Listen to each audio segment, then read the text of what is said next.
Bienvenue sur Code dans la vraie vie. Dans cette vidéo, nous allons un peu parler des méthodes par défaut, cette nouvelle fonctionnalité de Java 8. Donc, le premier élément pour définir une méthode par défaut est qu'une méthode par défaut est une méthode qui est définie avec son implémentation dans une interface. Avant Java 8, il n'était pas possible de définir une méthode avec son implémentation. Avec Java 8, vous avez la possibilité, un peu comme dans cet exemple ici, nous avons une interface programmeur.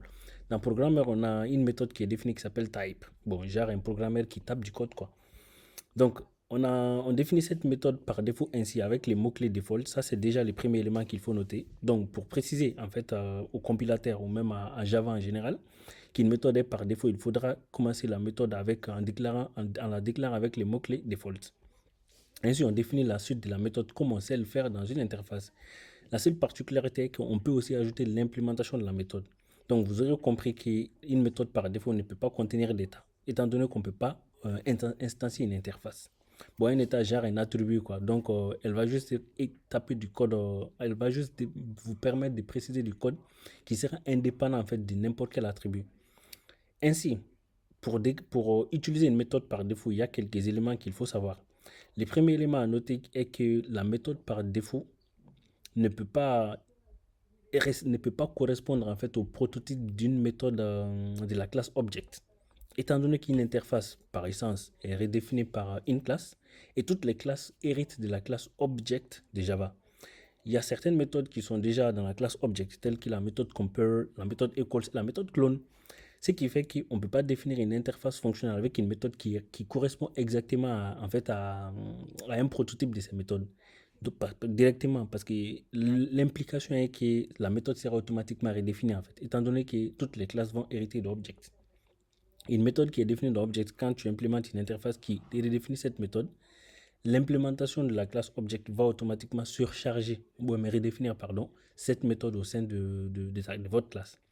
Donc, ainsi, cet élément est à noter qu'une méthode par défaut ne peut pas, on ne doit pas définir une méthode par défaut dans une interface avec, avec un prototype qui correspond au prototype d'une méthode de la classe object.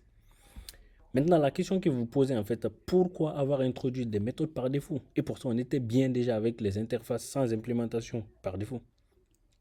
Ainsi, les premiers éléments pour lesquels Java a introduit en fait les méthodes par défaut, c'est pour la rétrocompatibilité.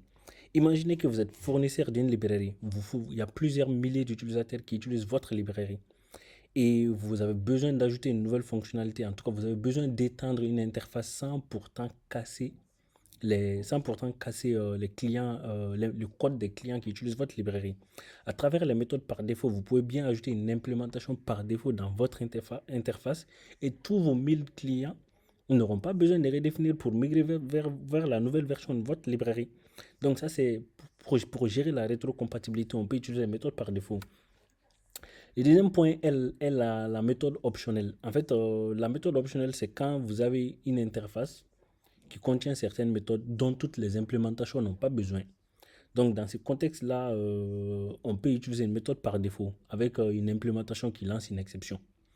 Et le dernier élément pour lequel Java introduit les méthodes par défaut, c'est la méthode commode. Une méthode commode, c'est quand tu as une API, une interface qui contient plusieurs méthodes. Et pour certaines opérations, les utilisateurs ont besoin d'effectuer un enchaînement d'appels des méthodes de votre interface.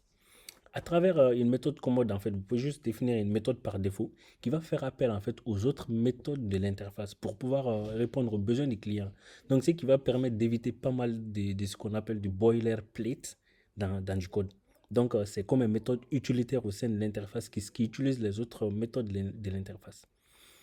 Ainsi, c'est clôture ces points par rapport aux méthodes par défaut. Rendez-vous dans la prochaine vidéo où nous allons passer une séance pratique des méthodes par défaut. Merci pour votre écoute. Ciao.